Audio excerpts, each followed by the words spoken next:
Magandang araw sa lahat, welcome po ulit dito sa atin channel ang Biyahe y Comida. Maraming salamat sa lahat ng nag-subscribe, indeed.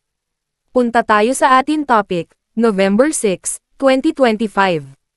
Paulo Avellino dumipensa sa pagiging escort girl ni Kim Chiu sa Alibay.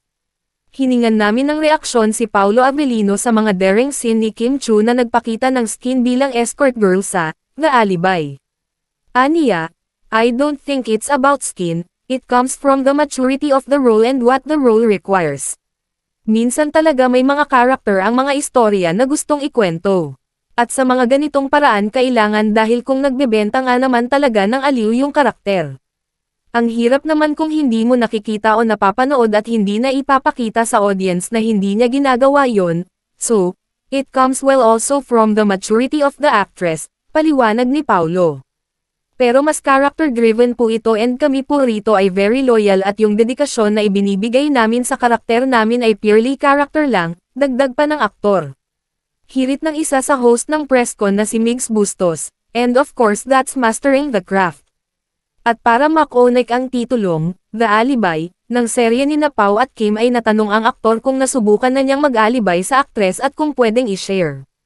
Wala akong inaalibay kay Kim kasi puro katotohanan ang sinasabi ko whether in a good way or kamalian ko, sasabihin ko naman kung mali ako, diretsong sagot ni Paulo.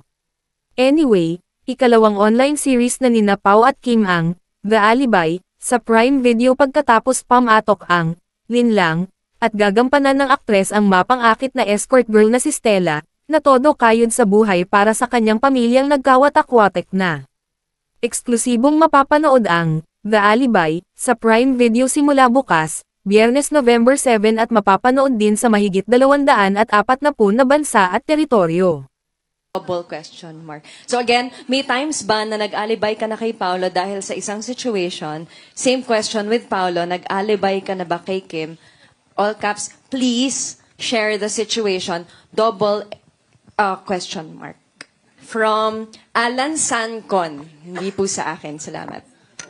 Tsaka pag late ka, ang dami mong alibay. Tsaka buo eh. Pag-usapan natin. Sa akin naman, ako, wala eh. Ako wala akong inaalibay kay Kim kasi puro katotohanan lang naman sinasabi ko. Wala! Thank Whether- you po! Please watch November 7. Whether it's in a good way or kamalian ko, di ba? Parang sasabihin ko naman kung mali ako. Salamat. Maraming salamat. Patuloy na bisitahin ang website ng Bandera para sa mga bagong showbiz chika balita. I-click ang mga link sa description box. At yan ang ating latest showbiz chika update for today. Huwag kalimutan mag-subscribe. Click the notification bell for more showbiz chika updates. Like and share the video at suportahan po ang ating Facebook page. Maraming salamat sa lahat ng nag-subscribe indeed. Magandang buhay sa lahat. Adios. Alibay. Actually, mababaw lang naman ang mga ano namin ni Pao. Kasi, mahilig kasi ako sa chichirya. Tapos, yung mga damit ko kasi dito, midrib, kita-chan. Tapos, minsan, binibreakfast ko yung chichirya. Babaw, no? Pero, siya kasi, sabi niya, laki ng tiyan mo. Baka chichirya mo yan eh. So, minsan, parang nagka-crave ako ng chichirya. So, nag-alibay ako. Sabi ko, hindi ako kumain. Hindi ako kumain chichirya. Pero may nakatabi dun sa gilid. Ano to? Ha? Huli? Ganon lang. Ganon lang kasimple. As in, hindi yan sa akin. Hindi ano. Pero sa akin talaga. Kasi merong mga crumbs sa kuko ko eh.